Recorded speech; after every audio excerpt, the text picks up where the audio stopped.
¿Por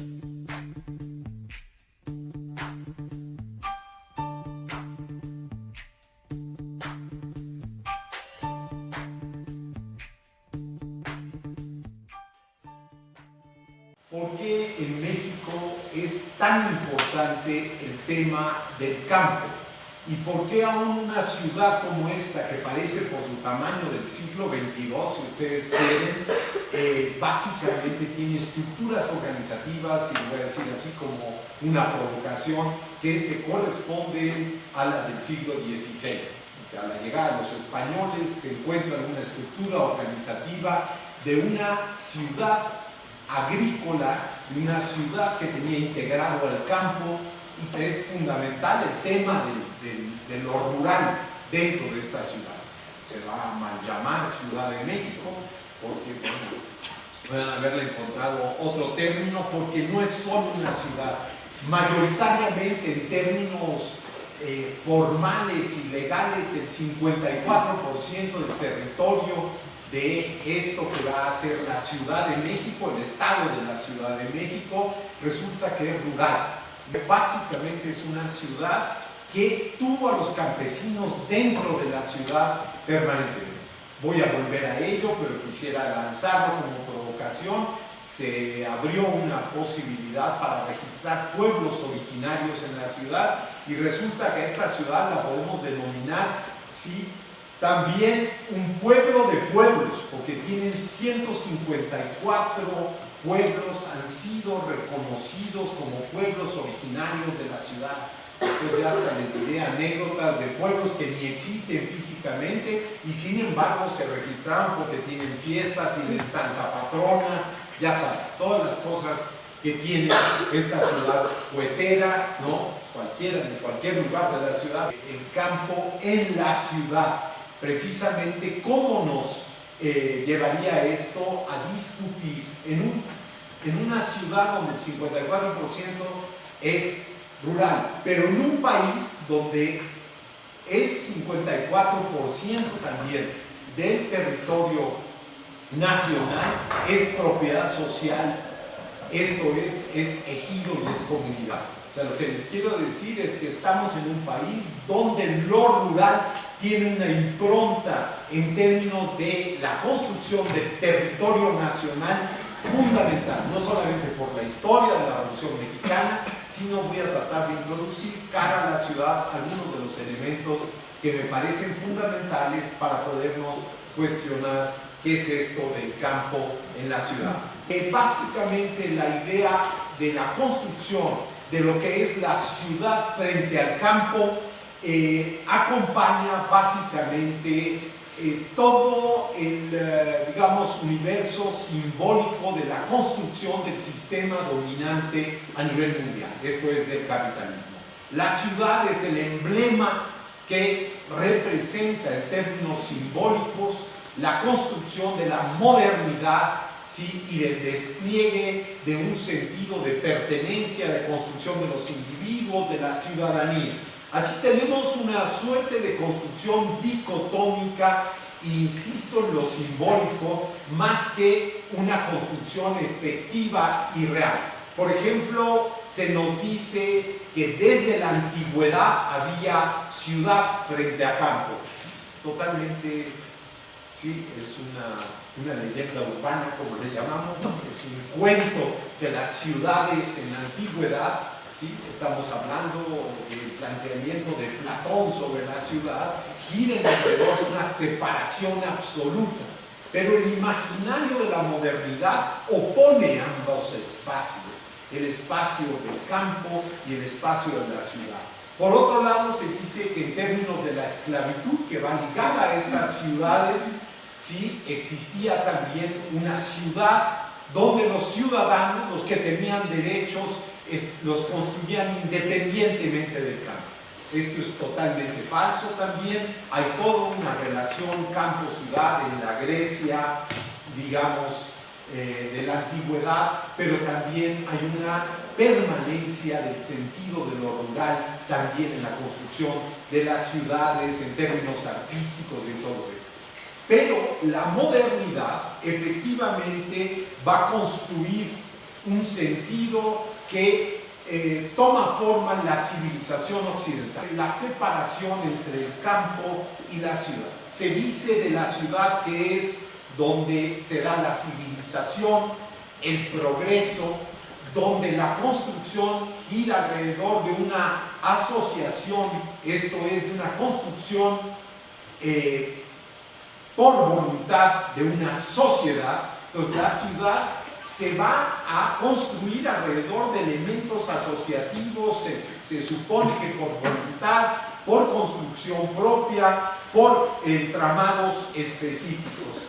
Ahí entonces de ciudad viene el término ciudadanos, pues es obvio, pero a veces no recapacitamos sobre este aspecto. Esto es la construcción de los individuos, refieren a una ciudad. Se supone que la ciudad es aquella que tiene la separación del campo, pero además esto está directamente ligado al progreso y tendríamos entonces una construcción básicamente en términos sociales de una supuesta libertad, pero que en realidad, como dice el término ahí de un autor fundamental de las ciencias sociales, en realidad somos ciudadanos siervos, porque somos ciudadanos que tenemos toda una carga de control, pero estamos convencidos de que somos hombres y mujeres libres, que convenimos nuestra forma de vida, que nos asociamos, etc.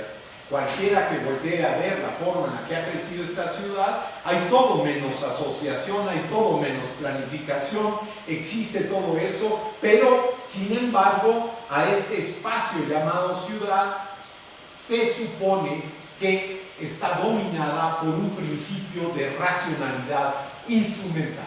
Esto es, que existe en términos sociotécnicos, en términos, digamos, sociodemográficos, de ordenamiento sociodemográfico, en términos de formas de gobierno, existiría un elemento que llamaría Weber de racionalidad instrumental, que básicamente ordena, planifica, construye un sentido del espacio que es de otro orden. Y este motor fundamental le viene de lo opuesto, se supone, también históricamente. Para los que desconocen la historia del proceso de industrialización, se olvidan que la industrialización inglesa empezó en el campo.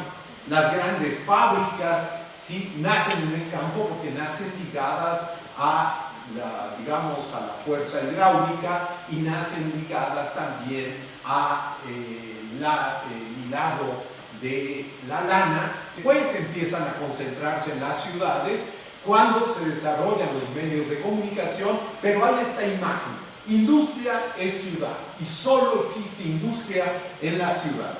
Frente a esa imagen, digo así, la imagen que es una construcción, un metarrelato, esto es un relato que no requiere ser demostrado, porque ha sido asimilado como un elemento de lo cierto, que así es la ciudad. Se le opone la barbarie frente a la civilización, el atraso frente al progreso que representa el mundo rural. La asociación es sustituida por lo que es la comunidad orgánica. El corporativismo sustituye a la supuesta forma asociativa, libre, democrática, etc.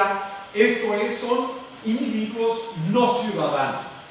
Durante efectivamente muchos años, para ser ciudadano había que saber leer y escribir, y los que eran mayoría analfabetos estaban en el campo. Entonces la construcción social de la idea de la ciudadanía gira alrededor de los hombres, ¿sí? Básicamente, de los hombres propietarios. Esa es la otra característica de la ciudadanía, pero nunca, ¿sí?, de los que no son letrados, porque se supone que si son hombres con propiedad, son hombres que han podido firmar y entonces que saben leer y escribir. La relación entre la naturaleza y la acción transformadora del hombre de esa naturaleza, pero la forma en la cual se organizan es una comunidad de corte mecánico, una comunidad de corte material determinada por el mundo de las necesidades. Entonces, lo que tendríamos básicamente es el planteamiento que en términos de las ciencias sociales va a girar alrededor de estos dos términos. Sirve que me dices de tu Gemeinschaft o tu de Gesellschaft también. Esto es, ¿qué me dices de la comunidad o de la asociación?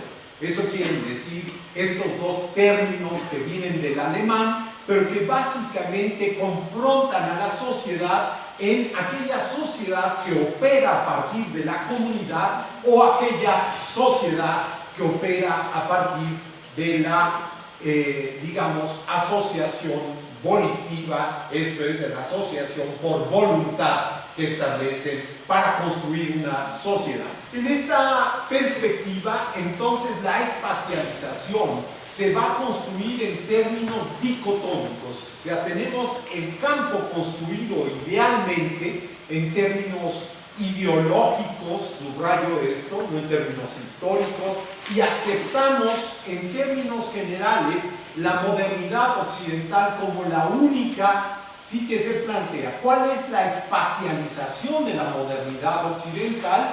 Parte de la división social del trabajo. El propio Marx y Engels se van con esta tinta en la ideología alemana y acaban diciendo, como buenos occidentales, que la única gran división social del trabajo por la cual arrancan todo el conjunto de divisiones sociales del trabajo, la primera que existe es la separación entre ciudad y campo. Después los estudios antropológicos y eso le dirán todo lo contrario, que las ciudades están fusionadas, que no en toda sociedad, ni siquiera en Europa hay una separación tajante entre ciudad y campo, pero la construcción política, en primer término, la construcción ideológica, simbólica, será la separación entre la ciudad y el campo. La modernidad aparecerá a partir de plantearse esta división radical entre ciudad y campo, entre campo y ciudad. El conjunto de la sociología girará y la sociología nace con dos ramas desde el primer momento: sociología urbana y sociología rural. La sociología rural clavada en todo el rollo de la comunidad, la sociología urbana, obvio, en la ciudad y en todas las relaciones que se dan en la ciudad. O sea, aceptamos, clasificamos en términos positivistas, la espacialización se nos acaba colando, se acaba convirtiendo en un elemento de aceptación epistémico, es una forma de conocer, y esta forma de conocer separa ciudad de campo. La provocación que quiero hacerles a ustedes es que si seguimos por esa ruta, bueno, acabaremos en el suicidio social, porque las ciudades no pueden seguir siendo para nada sustentables o existir sin el campo. En eso hay, dentro de la sociología, todo un planteamiento de la nueva ruralidad, no dicen de la nueva, digamos, civilidad o de la nueva ciudad, sino hablan de la nueva ruralidad para ver cómo lo rural se mete dentro de lo urbano. La Revolución Mexicana fue una revolución contra el latifundio, contra la concentración de la tierra, contra la oligarquía, pero también contra la espacialización que había generado el capital, donde todo nuestro entramado de carreteras hasta la fecha sigue dirigido hacia el norte. Todo el entramado también de líneas de ferrocarril, este país está marcado de una forma centralista, pero de un centralismo que también se ramifica y que entonces tiene un entramado territorialmente hablando de corte colonial. En términos coloniales, básicamente la colonia trae consigo metido en la cabeza que había que separar la ciudad del campo, ¿sí? Y traen esa idea. Esa idea la imponen, intentan reconstruir, odian la Ciudad de México con odio jarocho total, le tratan de sacar el agua permanentemente, ni siquiera estudian el monumento arqueológico que todos los días podemos ver desde algunos de los edificios en alto, que es Canal Nacional. Es una construcción ideada y desplegada en los tiempos de Netzahualcóyotl, que servía para regular los 7 lagos, pero entonces esa es una obra hidráulica prehispánica. ¿sí? Que hoy ha sido refuncionalizada y esto, pero estamos ante una gran forma de integración en una ciudad que era una ciudad lacustre, una ciudad de 7 lagos integrada, unos al lado de los otros, que en los momentos de crecida de los lagos, pero es una cuenca endorreica, nada más para que lo imaginemos. ¿Qué significó la impronta de una visión territorial de apropiación espacial tan radicalmente distinta a la existente? Eso confronta, ¿sí?, una modernidad que acaba siendo trunca, acaba siendo una modernidad de la colonialidad y una colonialidad que no acaba encajando, ¿sí?, porque no somos repetibles. Desde que en la Biblia no aparece ninguna de las plantas que hay por acá, desde que no está el maíz, ¿verdad? Sí están en nuestras Biblias, pero no en la de ellos, ¿no? No está en esa. Tampoco están las 3 plantas principales que encuentran ellos, nada más para que se den cuenta. O sea, si yo no encuentro la vid para poder beber la sangre de Cristo en la iglesia los domingos, si no me puedo aventar la hostia, ¿sí?, porque aquí no hay trigo, si yo no me puedo encontrar, ¿sí?, los olivos, ¿sí?, para hacer la unción, ¿sí?, y plantearme, entonces todas las plantas de la religiosidad están fuera. Esta parece territorio del diablo, ¿sí?, y después territorio tan religioso que aparece como algo asombroso en términos de todo este planteamiento. Pero es una impronta territorial de corte occidental, que es la separación entre ciudad y campo. Y sin embargo, en los primeros años fracasa la impronta territorial, porque territorio son estructuras de poder antes que nada. ¿Qué nos pasa con el capitalismo a nivel mundial? Empieza la nueva fase actual en la que vivimos del capitalismo, que es, desde mi punto de vista y en términos de todo el planteamiento de ustedes de planeación territorial, de la territorialización del capital. El capital, para poder seguir desplegándose hoy día, y lo digo en 3 cosas: se tiene que apropiar de los recursos naturales cada vez más escasos. La territorialización del capital no solo busca apropiarse de los recursos naturales, y para hacerlo tiene que acabar con las soberanías nacionales y encontrar la posibilidad de quedarse con todos estos recursos, sino básicamente, y ahí es un punto que tiene que ver mucho con lo rural. Lo rural es un mundo, no puedo profundizar en ello, donde está unida producción con reproducción. Hoy la bronca del capitalismo, por los recursos, pero también por los elementos de la reproducción social, trae un pleito casado con los otros territorios, que son los territorios agrarios, los territorios indígenas. Esto es, los lugares donde la gente se apropia de sus condiciones de vida y de existencia, de reproducción, básicamente. Un punto que nos es clave para nosotros es el proceso de gentrificación. Este proceso de segmentación del espacio básicamente trae consigo, y aquí estaría el concepto central, un proceso de subsunción real del espacio en el capital. ¿A partir de qué elemento se da? El capital se apropia en su lógica, en la lógica de la especulación, su lógica actual, y acaba sometiendo el territorio a su lógica espacial. En este sentido está un punto central que permite este despliegue del capital a partir de una subordinación, podríamos decir, ya no solamente de todo trabajo en el capital, sino del espacio mismo, que contenía los 2 elementos, producción y reproducción, como un elemento de referente básico, por ejemplo, en esto, y acaba sometiéndolo a la lógica hoy actuante del capital. Y este es el mapa de México de las concesiones mineras. Punto, para que se den cuenta de qué tamaño es esta bronca de la territorialización del capital. ¿Sí? Es eso, ¿sí? Si lo ven así. Entonces, si lo ubican, esas son las concesiones mineras hasta ahorita. El punto central es que todo esto sirve para especular. Son 96 millones de hectáreas las que están concesionadas sobre 196 millones que tiene este país. Entonces el tamaño que tiene esto es eso, es rojo. Si a eso le ponemos en toda la costa, ¿sí?, el petróleo para fracking, acuérdense que eso, pues sigue.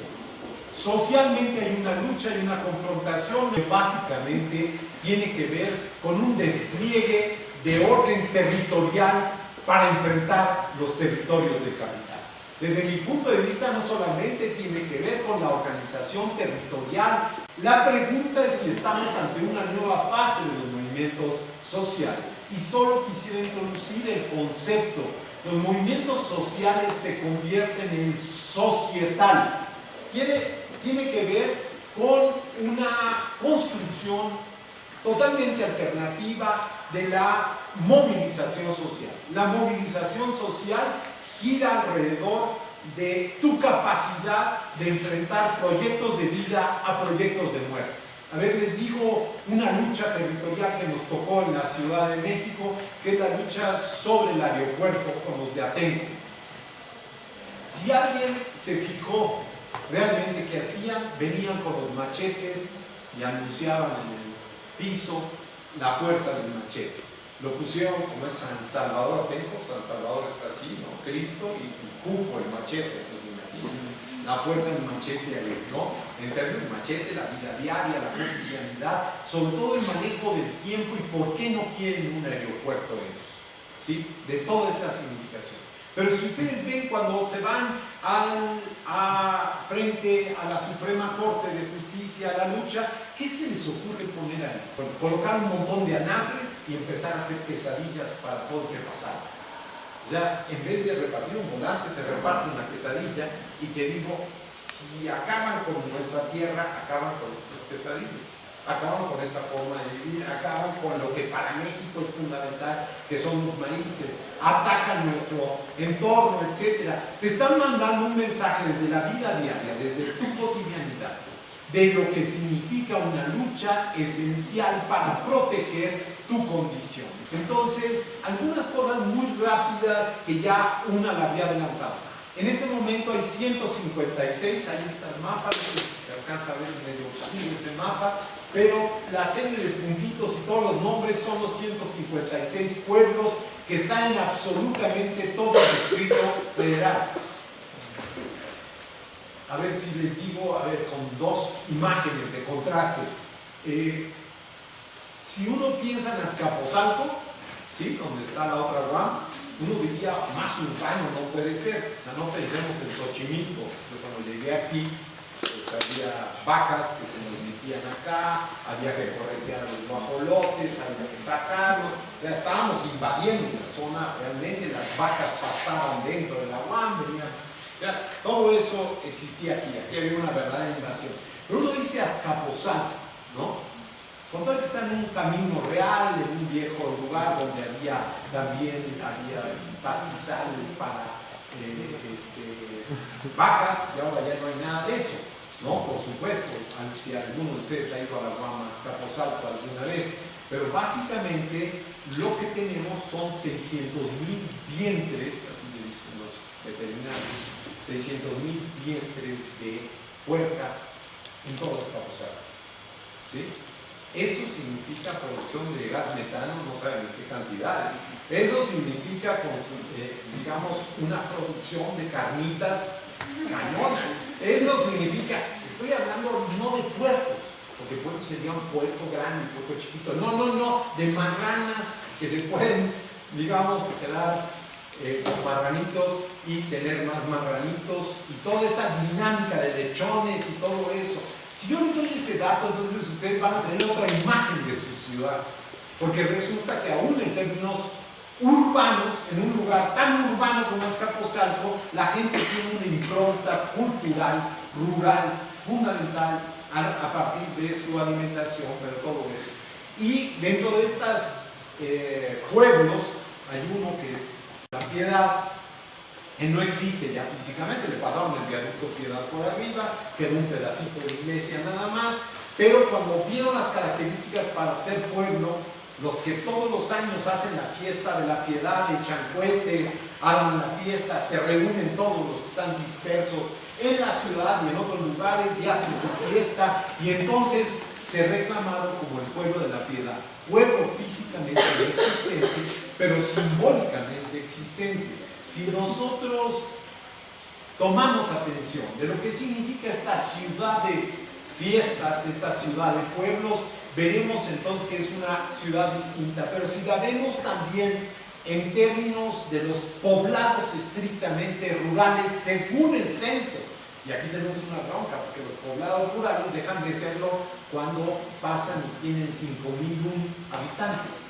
Bueno, oigan, es un pueblito, uno de 10.000 es un pueblito, pero bueno, el censo está hecho para 5.001, y entonces de esos poblados 49 son rurales, pero además hay 700.000 habitantes, digamos, que son campesinos en esta ciudad, sobre los 12 millones que se reclaman en esta ciudad. Esta ciudad recibe 5 millones de gentes, aquí lo estamos calculando, 5 millones de gentes de viajes que entran y salen, ¿sí? 5 que entran y 5 que salen diario, según los estudios de alguna gente por acá, pero los que viven en la ciudad es casi 700.000 habitantes que se reclaman y están en poblados menores de 5.000 habitantes, en pueblitos, en eso. Pero hay 2.2 millones que viven en el supuesto suelo de conservación. Sí, es un contrasentido que se llame así totalmente. Entonces la gran pregunta, la siguiente, es si son un elemento del pasado o son más bien una construcción actual. La ciudad en nuestro caso aparece como contrapuesta, sí para ciertos intereses, sí para ningunear el mundo rural, sí para restarle, por ejemplo, el mundo rural y los bosques de esta ciudad y los mantos freáticos de esta ciudad han estado a cargo de los campesinos de esta ciudad, pero llegaron y establecieron un decreto para generar un suelo de conservación, que ni conservan el suelo, ¿sí? Y además ya no es suelo y tiene invadido por 2.2 millones de gentes, etcétera, etcétera, pero cuando fue sustraído de la propiedad social tiene otra relación radicalmente distinta. Si yo le pongo precio a la tierra y digo que tengo que cuidarla y que si la cuido te voy a pagar por servicios ambientales tal o cual dinero, ese día yo hago cuentas y veo que el servicio ambiental es una bicoca con que puedo ganar, ¿sí? Vendiéndole mi pedacito que todavía se supone que está a mi nombre y diciéndole tú métete que yo te protejo, que te digo que eres familiar, etc. O sea, toda la invasión hormiga que existe en esta ciudad. Entonces, estamos hablando de una metrópoli que vive una tragedia de los no comunes. Juego aquí con los términos, la tragedia de los comunes es una teoría de un biólogo, ¿sí? Hardy, que acabó diciendo que si había propiedad común, la gente le valía madre lo que tenía allá adentro, o lo contrario, pero entonces que había que privatizar o que había que estatizar. Entonces el proceso de estatización o de privatización de los núcleos agrarios es lo que ha traído el punto de vista eso. De las 150.000 hectáreas, más o menos, que tiene la superficie del DF, 80.000 son consideradas, más de la mitad, ¿de acuerdo? Área de conservación ecológica. Ahí adentro de esas 80.000, 34.000 son de propiedad social. Ya tienen una doble condición legal, son de propiedad social, pero son suelo de conservación. Entonces, en este sentido, hay alrededor de 27.000, corresponden a 6 poblados que tienen un procedimiento en trámite, o sea que no están recogidos en las estadísticas porque todavía están. Entonces, en conjunto conforman la propiedad social de 150.000 hectáreas que tiene el Distrito Federal, 61.000, y esto es un punto clave, son propiedad social, son lo que denominamos, la pandilla con la el cual trabajo, territorios agrarios, porque tienen unos antecedentes históricos, tienen una jurisprudencia específica en el artículo 27, son inembargables, son imprescriptibles, ¿sí? Y tienen entonces una dinámica a partir de la cual esta gente puede defender su tierra, pero también son territorios indígenas. La invasión del campo por la ciudad, tenemos que hay asentamientos humanos en 70.000 hectáreas, ¿sí? Donde se localizan esas 21.000 hectáreas que son todavía formalmente de ejidos y comunidades. Se creó una instancia gubernamental y no ha avanzado ni sobre el 10% de todas las hectáreas afectadas de propiedad social. Existen además 270 decretos expropiatorios. Esos son los números, para que ustedes se den cuenta también en términos de cuál es la lógica y la dinámica sobre las 150.000 bosques, matorrales, pastizales, agrícola, ¿no? Estamos hablando de cuerpos de agua y de otra zona que no hay vegetación, más que algunos arbolitos en los camellones y el resto de las 150. Estas son las áreas naturales protegidas. Perdonen, de protegidas nada. Además, la ley minera permite, si ahí hubiera algo de eso, que puedan entrar a las áreas protegidas en el país, así lo están haciendo y todo eso. Pero estas son las áreas protegidas que existen ahí en la ciudad. La problemática rural ha sido ignorada. Existe una comunalización de los espacios y bienes públicos que habría que reconocer aún en esta práctica de la ciudad. El derecho a la ciudad debería ser visto, y entonces lo digo, todo esto apuntando a que estamos frente a una constituyente en la ciudad. Si la ciudad en la constituyente no reconoce la diversidad de pueblos que somos, este gran pueblo, que es la Ciudad de México, si no reconoce al 1.250.000 indígenas, después del Alto en Bolivia es la segunda ciudad indígena más grande del mundo como ciudad, ¿sí? Donde se encuentra la ciudad. Pero además se encuentran todos y los triquis están en un lugar y los mixtecos en otro, y así hay una distribución. Ya no hablemos de lo que es la mega ciudad, o sea, con Nezahualcóyotl, con Ecatepec, con todo lo otro integrado. Estamos reduciendo la cosa al DF y a las posibilidades del DF sobre ello. Entonces, el planteamiento giraría alrededor de una nueva ruralidad, pero no una nueva ruralidad de Don Tochi, del manazo sobre el que toca la zona, sino una nueva ruralidad sobre el reconocimiento de la propiedad social y del manejo de la propiedad social y del acuerdo social que deberíamos tener. Y logramos en el DF algunas cosas hace años importantes. Por ejemplo, hay una ley de aguas, pero también tenemos una ley de cosecha de agua. La palabra de mi padre, alguien le quiso poner fábrica de agua y todo el mundo dijo, no, ¿cómo fábricas? No, cosecha de agua, claro. Aquí, la Ciudad de México, por lo que llueve y por lo que tienen los mantos freáticos, podría ser autosuficiente en términos de la sustentabilidad de la ciudad como tal.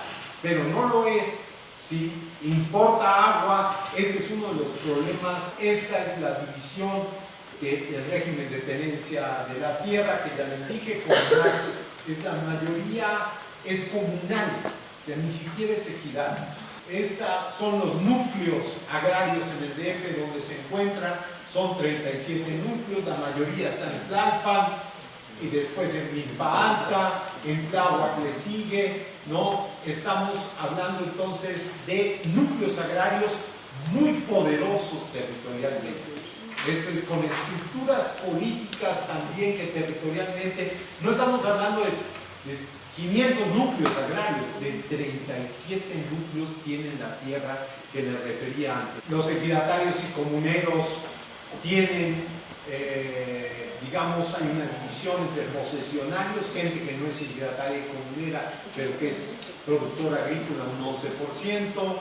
Estamos hablando de una desigualdad creciente de lo rural en un proceso de gentrificación.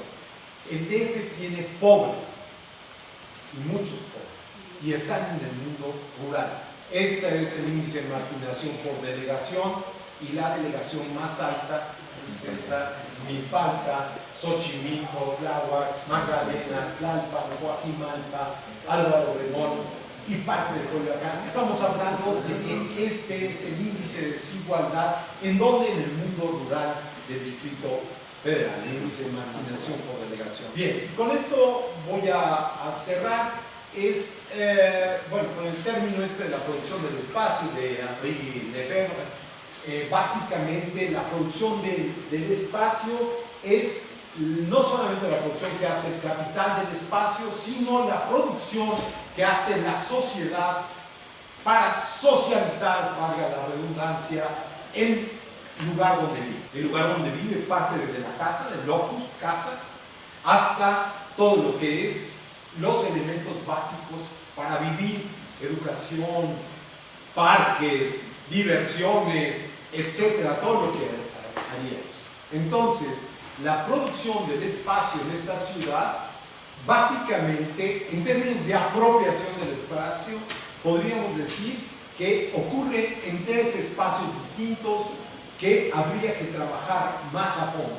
Uno, voy a empezar por el más urbano, el de los barrios. ¿Sí?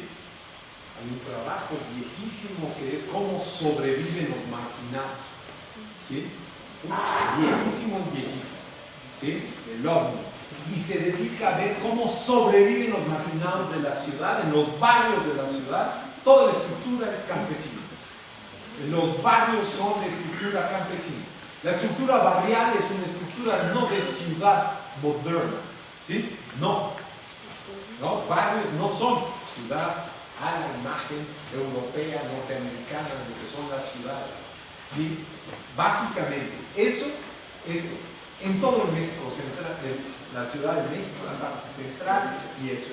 Segundo lugar, donde se despliega esta forma, todas las unidades habitacionales por carácter social o étnico que existen en la ciudad. Si alguno de ustedes se mueve por Cabeza de Juárez y el límite del DF y ve todas las unidades habitacionales con mixtecos, con triquis, con gente popolucas y eso, van a ver edificios enteros de grupos étnicos, ¿sí? O de gente que fue desplazada y que se va y hizo su unidad habitacional junto con los trabajadores de ciertos lugares, esto, lo otro, vamos encontrando. Tercer lugar y más importante, porque es el que más tiene vida especial de producción del espacio, es básicamente el sur de la Ciudad de México. ¿Sí? Es el México, de la Ciudad de México rural, ese contrasentido bellísimo que hoy día va a tener que a esta cosa, a este espacio le llamemos ciudad, cuando más de la mitad no lo es, territorialmente hablando. Pero bueno, también va a llevar el nombre de Ciudad de México, parece que por ahí van y eso. En términos de ello, aquí básicamente hay un concepto campesino que es central, que es la ciudad no puede ser la ciudad de los ciudadanos indiferenciados nada más. Tiene que ser la ciudad de los ciudadanos, pero que tienen otras múltiples ciudadanías también de pertenencia y de producción del espacio. Estamos hablando, perdón, iba a decir la cuarta que es fundamental, es el grafiteo. Sí, el grafiteo es cómo los jóvenes se apropian de la ciudad. Esa es otra forma tribal, si quieren, la estética del grafiteo, les guste o no les guste, a todos, a uno, etc. Es una forma de apropiación y de bandas por la ciudad que además tienen correspondencias musicales, esto, lo otro, pero que también se apropian de la ciudad a su manera. Hubo una región de la ciudad, ¿sí?, que está en el sur de Tlalpan, que se declaró, ¿sí?, autónomo y generó un proceso autonómico y eso, y montaron barricadas al sur de la ciudad, ¿sí? Entonces, estamos hablando de una integración de lo rural en la ciudad en términos de movimiento. Pero lo más importante fue el 85 y de eso se puede hablar rato, de lo que significó una sociedad solidaria, recíproca, y eso son construcciones campesinas. ¿En qué sentido? La solidaridad, sí, lo es, sí, que la solidaridad en general no tiene precio, es solidaria y es punto. Pero peor la reciprocidad es yo doy sin esperar nada a cambio. No que me ayude el otro solidariamente. Yo puedo dar sin recibir nada, etc. Pero básicamente la ciudad se muestra como una sociedad radicalmente diversa. Es como una milpa. La milpa es maíz en el centro, ciudadanía, diríamos, para traducirlo así, jugar con este término, ciudadanía, pero por el otro lado, una diversidad impresionante de barrios, pueblos, ¿sí? Mundos rurales, mundos urbanos con todas estas características tribales de construcción, de apropiación, de producción del espacio, fundamentales en la ciudad. Si la ciudad en este momento no hacemos de ella milpa en la ciudad y de la ciudad, ¿sí? No vamos a poder construir efectivamente nada que sea democrático y que efectivamente permita hoy esta constituyente, por muy amañada que esté, si no le entramos con una visión espacial sobre qué quiere decir la Ciudad de México, ¿sí? Vamos a haber perdido la oportunidad de construir una forma de vida radicalmente distinta. Disculpen, me lancé demasiados elementos, pero era un poco intentar, es decir, por qué tenemos que ruralizar esta ciudad si queremos tener algún futuro, alguna imagen o alguna utopía posible. Muchas gracias.